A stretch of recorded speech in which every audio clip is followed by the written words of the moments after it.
Hi అండి అందరికీ.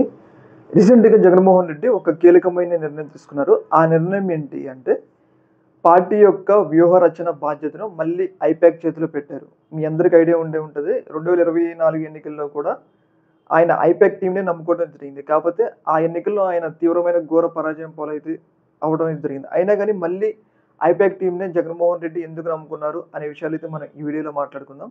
వీడియోనైతే లాస్ట్ వరకు చూసి మీ యొక్క అభిప్రాయాన్ని కింద కామెంట్‌లో తెలియజేయండి. అలాగే ఇలాంటి మరిన్ని అప్డేట్స్ కోసం మన ఛానెల్‌ని అయితే సబ్స్క్రైబ్ అయితే చేసుకోండి. ముందుగా వీడియోలోకెళ్దాం.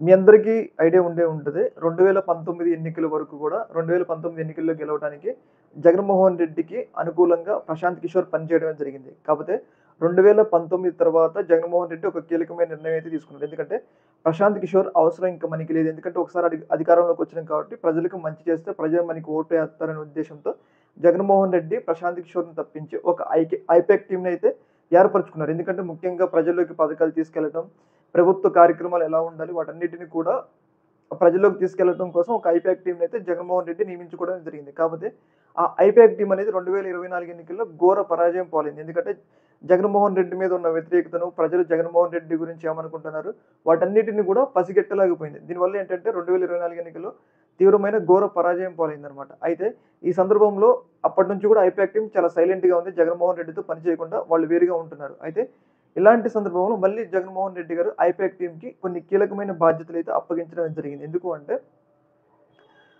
ఐపాక్ టీము లాస్ట్ వరకు బానే పనిచేసింది. కాకపోతే లాస్ట్‌లో కూటమి కొన్ని తప్పుడు ప్రచారాలు చేయడం వల్ల పార్టీ ఓడిపోయిందని చెప్పేసి జగన్మోహన్ రెడ్డి ఒక నిర్ధారణకైతే రావడం జరిగింది.